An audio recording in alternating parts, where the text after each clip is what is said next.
Okay, there we go. And presentation mode. Okay.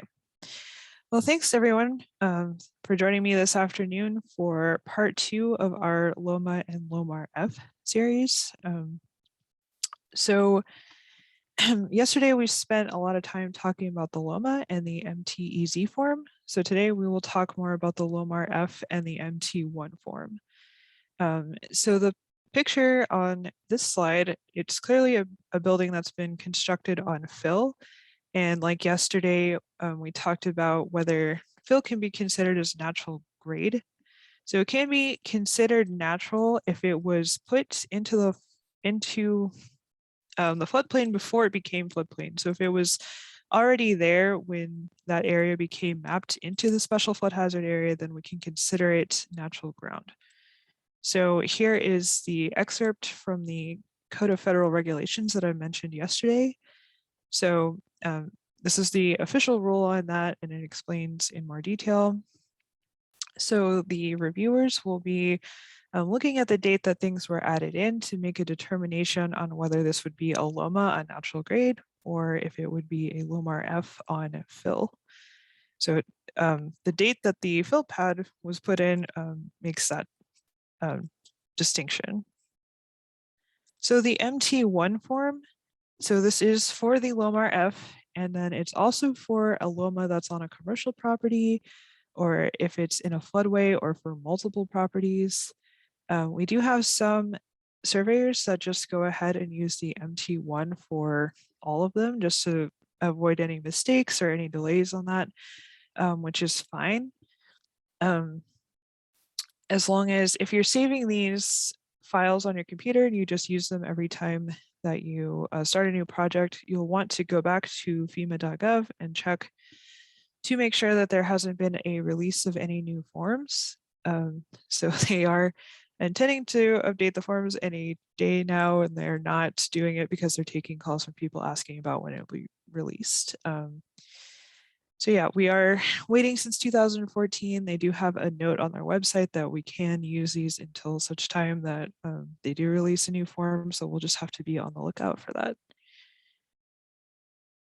So we can't use the MT1 form for anything in this list of projects. These are usually bigger projects. So the LOMA and LOMR-F are usually a couple properties at most. And when I look at a lot of LOMRs online, they're bigger projects. And bigger projects would be something like changing the base flood elevation or changing anything about the floodway, putting fill in the floodway. I forgot to pull out the chat. Anything in an alluvial fan. So we don't have a lot of alluvial fans in Kansas. I would assume that's mostly in the western part of the state. But anything, channelization projects, any kind of flood control improvements, culverts, and that kind of thing, or V-zones. We don't have V-zones in Kansas. But any of those types of projects are going to be the MT2 form, which is a lot more technical and it asks for a lot more information. People do want to use the MT1 form for projects like this because it's less technical and not quite as involved. But yeah, that's the wrong form and it will get denied. If you want to know more about LOMRs and filling them out in the MT2 form, we do have a couple classes recorded on our training page with an engineer who goes through all of that information. So let me know and I could send you a link to that class.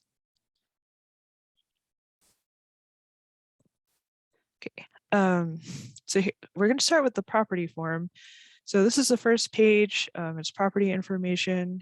The paperwork burden notice is on every page, I guess, to reduce paperwork, which is kind of ironic. So here in the first part, we have a box to check on what kind of project we're doing. So the first one is for a LOMA. So again, this would be for a LOMA that's in a floodway or a commercial property or multiple properties. Like I mentioned yesterday, if you're doing multiple property LOMAs, it may be more beneficial and easier paperwork-wise to actually just file them separately. There's also a CLOMA. So this is a conditional letter of map amendment. And this is a future project that we want to build, a proposed project, and we want to see if the plans will be approved for a LOMA afterwards if we build to those specifications. So this is an extra $500, and a lot of people don't do the conditional letters, but it's that extra assurance that you will be approved if you follow your own specifications. And then the LOMR-F is what we're talking about today. So if you want to just mentally check that box. And then there's also a CLOMR-F. So this is a conditional letter of map revision based on fill. So with the plans, if we build the fill pad the way that we say, then we will have a LOMR-F approved afterwards. You do have to pay and file them separately. It's not an automatic process. You still have to follow through with a second filing of that paperwork. So again, timing is everything with fill. Like I explained with the whole natural ground exemption, if it was there before it was mapped in to the floodplain.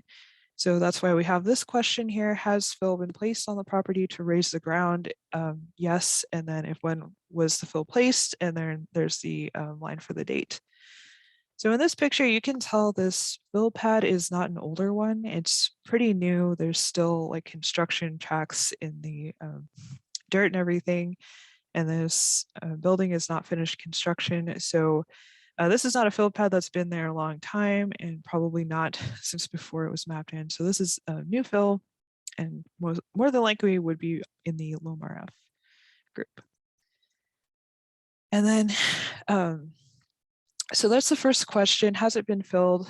And then the second question is, will it be placed on the property to raise the ground? So that pertains to the LOMR-F. Or the CLOMR-F, sorry, when it will be built in the future. So it hasn't been built yet, which is why they have an asterisk. If you check yes, then you have to verify that the Endangered Species Act has been complied with. And so we need that documentation to move forward. And it's going to be really important to the floodplain administrator when we get to the community acknowledgement form about whether or not that was verified. That is a big part of it. And we'll talk a little bit more about that. So basically, if you're getting a LOMR-F and it was already placed, the fill was already put in the past, then they consider that it's too late for them to do anything about the endangered species. But if it's a conditional letter and nothing has been built yet, then if we approve it now and then there end up being endangered species on that property, then we're at fault for that harm. So we need to provide proof that no one's going to be harmed, the endangered species. So again, the community official has to sign that acknowledgement form that there was no endangered species that were harmed, and we'll talk about that documentation. And then the next part is the street address. So that's pretty simple, straightforward. And then the legal description, which can be found on the deed. We can use the abbreviated description. So this information is much like the MTEZ form. And then the flood zone determination under here. Number 3, are you requesting this determination to be completed for a structure on the property? And then what are the dates of that construction? Or is this for a portion of the land, a meets and bounds description, or is this the entire legal property? So on this last picture, the fill pad is pretty much the same size as the structure. So it's likely that they went out and just shot the lowest adjacent grade next to the building. So there's not really much more room on that fill pad to do anything else. If it's a meets and bounds description and we take out the entirety of the fill pad, then it's usually something larger than a structure. And then they could build a future development on top of that fill pad without having to file additional paperwork. And then if we're talking about the entire property, then that would mean we're putting fill over the entire property, which is not common. And then for number 4, is it for a single structure or single lot, or are we talking about multiple structures and multiple lots? Again, you can do multiples on here. So back to the Endangered Species Act, there are a couple different ways to get this verification documentation. So the floodplain administrator should be requiring the applicants, either their representative, their surveyor, engineer, or themselves to get this documentation. And then it will be the floodplain administrator's job to get a copy of that and just make sure that it applies to this project and that it was verified. So the Kansas Department of Wildlife and Parks website does have a page here where we can look at the endangered species listed by county so that you can get an idea of what kind of endangered species and habitats could be in your floodplain. Sorry. So this is, through Kansas, it's a state website, so they do actually look at species that are endangered in the state as well as federal. So there are some species that may be endangered in Kansas, but more plentiful in other parts of the country. So it's actually a more thorough check. But the official way would be the U.S. Fish and Wildlife Services. So they have a field office in Manhattan. So this is the Kansas Ecological Service Office. They can help with the determination. So I'll show you more about their information in a minute, but this would be the official documentation their determination should be. And then there's also this option, which is information for planning and consulting website. So this is free, and you can see it is U.S. Fish and Wildlife Service at the top. So you can make your account here, and then you can describe your project. So there's a map where you can draw on a polygon and describe your project, and then they will generate a letter that talks about what kind of species could be impacted by your project. So Steve did a fictitious project on a part of his property in a hayfield. So he sent that in, and they generated a letter that talked about a couple species that could possibly be impacted.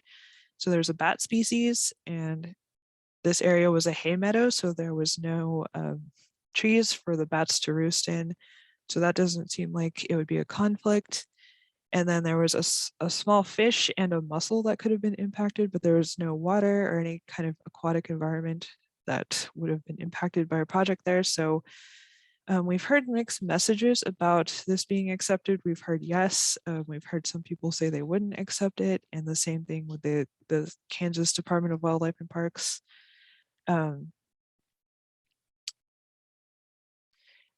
So here is the Manhattan field office information that you may want to save for yourself. So if you need to find out about it, you can send an email to this address. It's kansases@fws.gov. So you just send an email to them, you describe the project, you attach a map with the project outline and you describe it, and then they should be able to send you an official determination, either a letter or a reply to your email that would give you a determination about any endangered species that could have been impacted. So yeah, we have heard these mixed messages about what will be accepted. Some do or don't, it just depends. And yes, we have also heard about the Kansas one being accepted. So like I said, the Kansas one is a little bit more detailed as far as looking at state and federal endangered species. There's also the Environmental Coordination Act. So if you submit to them, they will submit to 7 other state agencies that would look at this project to see if they need any permits from it. So we give them 30 days to respond, and if they don't see an issue, then they don't reply. So that does make the waiting time a little bit longer for the applicant. But otherwise, the other option, and they are talking about doing away with that act, then the citizen will be responsible, or the applicants will be responsible for getting in contact with forestry and the Historical Preservation Office and all these other agencies. So DWR and our state permits is another agency that's part of this. So otherwise, we may have to do more education or put a checklist on the application about getting in touch with these other state agencies to do that whole checklist if we're not doing it at the state level. So all of this came about. FEMA really started beefing up the ESA language in their forms, and the requirements after the U.S. Fish and Wildlife Services started taking them to court over the salmon in Washington and some species in New Mexico and different places around the country, where they said FEMA was responsible for causing harm to them and that they were in violation of the executive order. So then FEMA really started pushing the responsibilities more onto the floodplain administrators and onto the communities to get that verified. So that's why it's really important that we get that documentation before we sign off on the community acknowledgement form. And so like the other, the MTEZ form, there is a checklist here. It's very similar. So the effective firm panel, so that would be the ferment, and we've talked about how to make one of those, the 3 different ways. The property deed, which has the full legal description, and the elevation form or the elevation certificate. So that is in there. And then making sure all the maps have a north arrow and a scale bar on them. And then the ESA compliance documentation, however that was verified. And the community acknowledgement form that has to be signed for a LOMR-F. And then there they are at the bottom, encouraging everyone to do digital submission. It's much easier and faster to do it online. The mail has been delayed in the past with Corona, and it may happen again with the new strains that are coming out. And like this time of year, it might be slower. So it's already slow enough having FEMA write you a formal letter, and then you don't get it until 3 days later, and then you have to reply giving them more information. So that's like a whole week right there. It's much easier to provide your email address here and then just do an online submission. It's going to be reviewed faster, and you don't have to pay that extra $100 to mail it in. I have had some steadfast people that wanted me to help them find the mailing address, and I was like, no, just do it online. But some people still don't want to, but we highly recommend it. And then here's the payment schedule. So this tells you how much you need to pay for whatever kind of determination you're looking for. So for a single lot or structure LOMR-F that's following a CLOMR-F that was already filed, then that's $325. By itself, the LOMR-F is $425. It's $500 for the CLOMA, like I said, which is why most people just don't even file it, because the LOMA is free. And then it's $700 for multiples on the LOMR-F if you did a CLOMR-F first, and then $800 on multiples without it. And then at the bottom is the email address where you put that there. So just add it in. The federal government's not going to send you any spam or anything. And like I said, it's much faster communication and reviewing to do everything electronically. And so we don't want people to start submitting or keep submitting projects that are not going to get approved. So this is a little bit of what not to do. So we have technical bulletin 10-01, and usually I really like the technical bulletins. They're really great resources. But if you build exactly like this says, then your LOMR-F will be denied. So this is how to build a building in the floodplain on fill with a basement and be reasonably safe from flooding. And so if you do it like this, the regional office will notify us, and then we have to notify you about the violation that's going on in your community. First, you have to have the residential basement exemption, and we only have 10 communities in Kansas that have this exemption. And this one doesn't even meet the requirements of that, because the top of the fill pad to the floor of the basement is more than 5 feet. And then it's 8 feet below grade. And so the floor of the basement's not supposed to be more than 3 feet below grade. and then 5 feet, no more than 5 feet below the base flood elevation. So there is an issue with this construction. So we don't want to do that. There's issues with putting basements in the LOMR-F, so we will talk about that a little bit more later on. And so the lowest adjacent grade, we looked at these pictures yesterday, talking about the LOMA and what might work with the intervening higher ground. So that doesn't work with the LOMR-F. So even if two sites look totally identical, they're going to be treated differently if one is of fill and then one's of natural grade.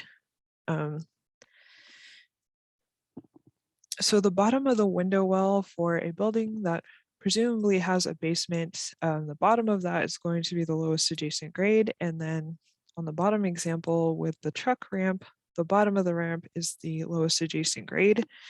So if it's below the base flood elevation with the LOMA and it has intervening higher ground, then there's a chance for that to be approved based on that intervening higher ground. Like I mentioned yesterday, with the truck ramp, even with the LOMA, there may be some issue on getting that approved with the intervening higher ground because they mentioned the man-made material of having cement over it. So even if it is natural, then it still might not get approved. And it kind of depends on who is doing the review. But we have seen intervening higher ground help a LOMA get approved. So again, with fill dirt, we're changing the map. So they're saying that the map is right, you're altering it and you're putting in the risk. So if the lowest adjacent grade is below the BFE, then they won't approve it. So LOMA with the natural ground, it's taken on a little bit differently. So again, these pictures, case examples. So this is a John Deere dealership with the truck ramp. And the bottom edge of that ramp is the lowest adjacent grade where the water is going to be touching the foundation, and then you have the intervening higher ground as you come up. So with the LOMR-F, that gets ignored. It's below the base flood elevation, and the same thing with the patio basement on the top right. So this is the 2B diagram on the elevation certificate. So you walk out of the basement and you're in a patio area, and then that whole area is below grade on all four sides. So it is a basement. And then you walk up the stairs and there's this retaining wall. So we don't count that intervening higher ground with the retaining wall because the lowest adjacent grade is below the base flood elevation. And for a LOMA, that retaining wall might help a LOMA get approved, just depending. And the same thing with the window wells. I showed you the sketch that the surveyor did yesterday. I showed it to you where he drew in all of the window wells and the intervening higher ground, and that LOMA got approved. So that's not going to work for a LOMR-F. And then the bottom of the page. So this is the end of the property form. So we did have a situation where we had a property that was elevated on a crawl space, and then they were trying to do a retrofit where they put dirt all around the foundation to get a LOMR-F and saying that it was elevated on fill. They wanted to get out of the mandatory purchase requirement for insurance. So the inside of that crawl space was compliant and elevated above grade before they put the fill in. And then once they put the fill in, they turn it into a basement by having it below grade on all four sides by changing the grade with the fill.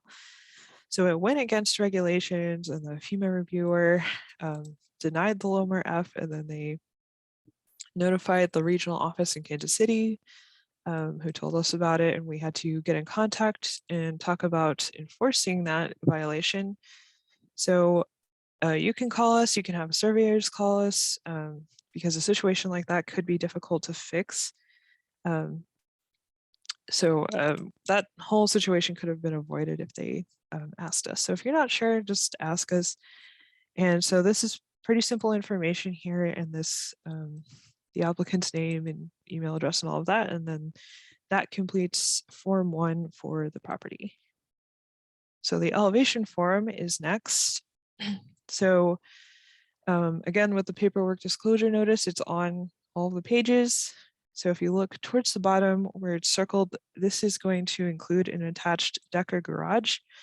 So this is why on the elevation certificate under C2H, they have this information there, just in case the certificate is going to be used to support a LOMA or a LOMR-F. And if you do use an elevation certificate, then that is for a structure. It's not a meets and bounds thing. There's no area on the elevation certificate to talk about a property description or a meets and bounds description. So the NFIP community number, we talked about this yesterday. It's on the maps. It's on the community status book. So here's a screenshot of that. And the first column to the left is your community number.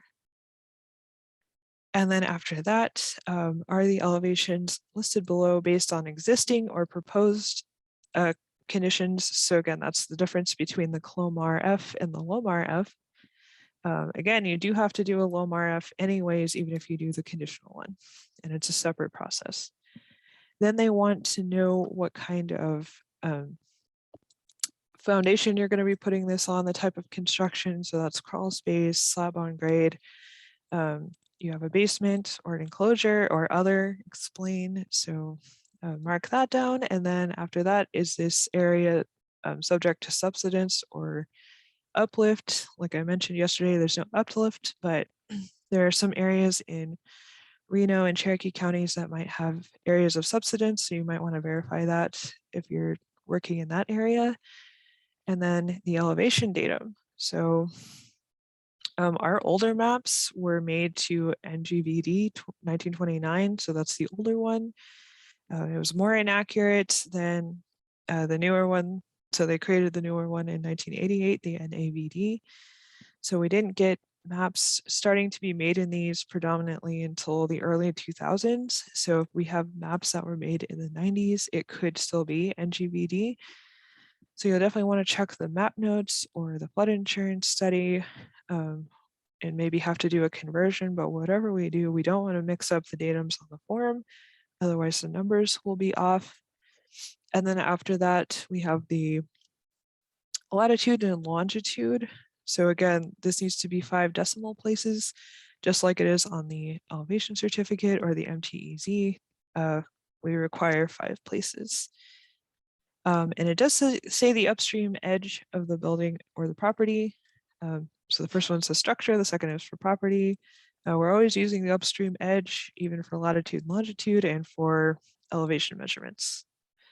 So I just wanted to point this out, the differences between the two datums and how far off we could possibly be. So you can see Kansas in the center in that blue range. So it's not quite as extreme on the west, but we don't want to see a mistake made by that. It could be pretty serious. So if you have to convert them, it used to be VertCon, now it's NCAT software, which is the NGS coordinate conversion and transformation tool. Okay, so next on the elevation form, it is similar to the MTEZ still. So we're putting in the lowest lot elevation. So note the note at the bottom for a portion of the property, include the lowest adjacent grade for the meets and bounds description. And if you do it only for the structure, then they're going to give you a determination for the structure only. So that makes sense. But if you want to take out the whole fill pad again, then they will have the option of building on it and it's out of the floodplain and we don't have to deal with floodplain regulations or filing any more letters of map change if we're on top of that fill pad. And then it asks for the base flood elevation. And we talked about that yesterday and how to get that. So if there's a detailed study with a flood insurance study, that's what we should be using. And if you're in an approximate A zone, we have the BFE portal and we have our cross sections available through the Kansas Floodplain Viewer. And then the second page is for multiple properties. So this picture is from Derby, Kansas. They elevated on a fill pad for this manufactured home. So they have 2.5 sides of retaining wall. And then if you look at the bottom of the manufactured home itself, it has a different coloring. So that's actually siding. It's not, or siding slash skirting. It's not actually part of the foundation walls. So underneath that, it's elevated on piers or posts. And then they're sitting on top of that, and they have a little staircase that goes up to the door. And then the back side of this fill pad has a ramp, and that's how they were able to get it up onto the fill pad. So they could do a LOMR-F for the entire fill pad here because it looks like there's a little bit of excess room around the manufactured home on the backside, or they could just do the building itself. And then it looks like the lowest adjacent grade is probably going to be at the bottom of the stairs, or C2H on the elevation certificate, because it looks like that's the lowest point. So just another fill pad case example. And then the community forum. So this is, like I said, a really important aspect of the whole LOMR-F process and really important for the floodplain administrator. So it's simple but important because you will be asked to sign this if someone in your community is asking for a LOMR-F. Well, they should ask you if they're doing it the right way. Again, with the paperwork disclosure notice, and then underneath that, community number, property name or address. So that much is simple, but we just really need to read the directions before we sign it. So here are the instructions, and we've underlined some really important parts. So based on your review, you acknowledge that everything for this completed or proposed project is going to comply with the floodplain regulations. There's not going to be any fill in the floodway. All the other federal, state, and local permits have been applied for and obtained, or they will be obtained if it's a conditional letter. The Endangered Species Act compliance has been verified, and that this project is going to be reasonably safe from flooding. So if it's a proposed project that doesn't meet your regulations, then you can't sign off on this, and you shouldn't sign off on this. And hopefully you don't feel pressured to sign off on something that you haven't verified or that you can tell does not fit with your regulations. People often put in a fill pad and then they want to dig in a basement in the center of that afterwards, and then they put it in and the floor is going to be well below the base flood elevations, and regulations don't allow for that. It's also going to be subject to subsurface water, so we don't want to sign anything with that happening. We did have a floodplain administrator who signed off on this, and then in the community comment section, so underneath this paragraph is an area for comments, he wrote in that he was signing this on the condition that they were going to build a slab on grade without a basement, and then they submitted it and it was approved. And then they tried to dispute with a lawyer that these comments were not legally binding and they should be able to put in a basement. So we don't want to see that at all. If someone tells you they want to put in a basement, don't sign the form. What you can do is have them accept a covenant on the deed to put in no basements, and that is a more legally binding way of doing that. So that's something you can do. Of course, no fill in the floodway. We don't want to see that. This is the wrong form for that. So if someone is asking to do that, then they need to be doing the MT2 form and asking for a LOMR. We, again, have seen people do this and it gets denied, again, because this is the easier form, but we don't need to waste time submitting stuff that's going to get rejected. And then the state and federal permits, DWR permits, and your local floodplain development permits. So we have had cases where people put in fill without a permit, and then they go and get a LOMR-F, and then you ask, well, how'd you do this? I never gave you a permit. And then they're like, well, we have a LOMR-F. And then you're like, well, how did you get that? Because I didn't sign the community form. So we found out someone else signed it. Craziness. So it is really worthwhile to do what you can to watch your floodplain and look for things like this happening. You can't see everything, but it might be helpful to just be mindful of those areas. And then the Endangered Species Act. So you're signing the form saying that yes, you verified that they are in compliance with that.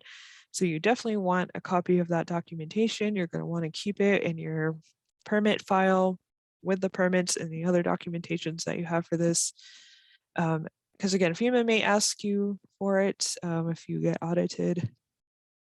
They're going to want to see that.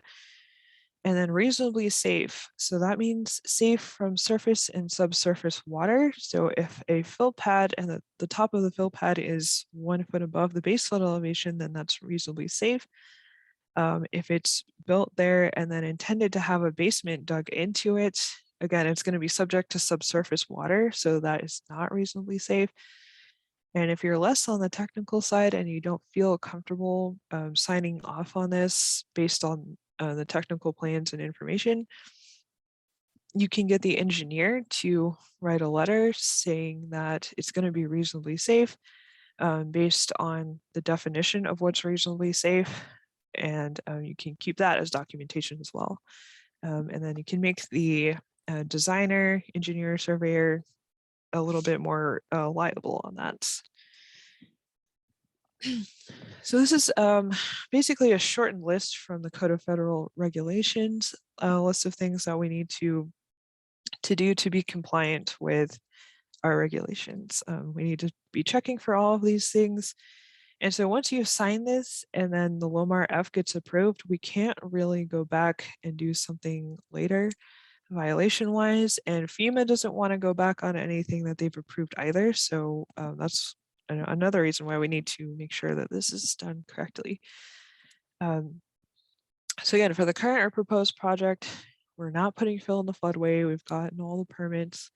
We have documentation on the Endangered Species Act, and we've either verified or had the engineer sign off on some kind of documentation that the project is going to be reasonably safe. And here's the definition for reasonably safe from flooding. You will probably want to have that definition in there, have them put it in there that they sign off on so that we can say that we did that. So yeah, we've broken down the instructions on this. So read them carefully, read the all the documentation carefully. And yeah, okay, so yeah, back to that case I was talking about.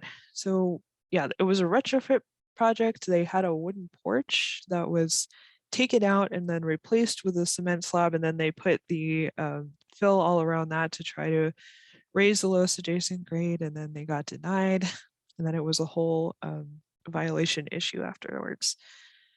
So again, we are here to help with that. Give us a call, send us pictures, have the surveyors call us. Because again, it was a retrograde to get out, or a retrofit, sorry, to get out of the mandatory purchase requirements. But insurance is really important. So we're always trying to encourage people to get their insurance or keep their insurance. And again, we don't want to submit something that is going to get rejected, and we could have told them that this was going to be a problem.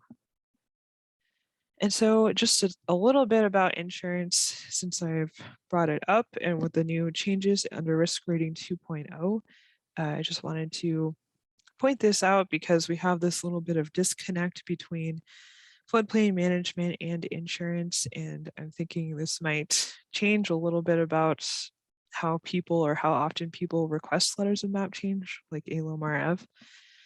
So we're looking at the first floor height of a building, and that's your first lowest floor that's above the adjacent grade. It's now a rating variable. And so they consider this a little bit differently from your foundation. So the higher you build, the less damage you're likely to incur, and the lower your premium is going to be.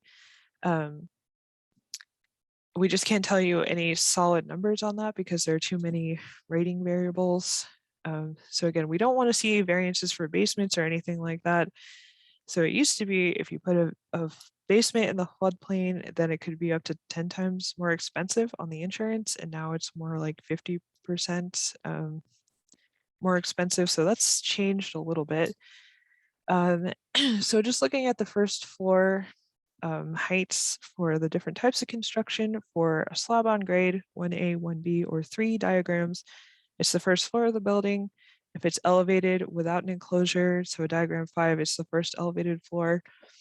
If it's a 6, 7, 8, or 9, all the same rules apply. So that's elevated with an enclosure, with a full story enclosure, or if it's on a elevated or subgrade crawl space, they'll use the floor of the enclosure for rating if it's a pre-firm building and it's in a non-special flood hazard area, or if it's in an approximate A zone, A99, AO, AR/AO, and then they'll use the elevated floor if it's a post-firm building and it's in the floodplain, such as a numbered A zone, AE, AH, AR, and that whole combination of floodplain zones you see at the bottom of for diagram 6. And then for the basement, it's 2A, 2B, and 4 diagrams. It's the first floor that's above the basement for your first floor height. So that has changed. And then we can advise people a little bit about getting mitigation discounts. So if they elevate their machinery and equipment to a certain height, depending on their construction type, they can get a flat 5% off.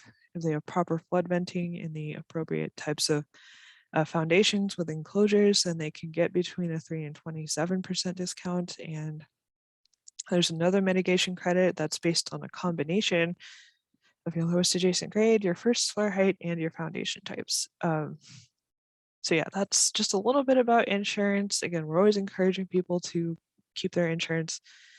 And so here's just a little graphic from the new flood insurance manual about the different types of variables that we're looking at.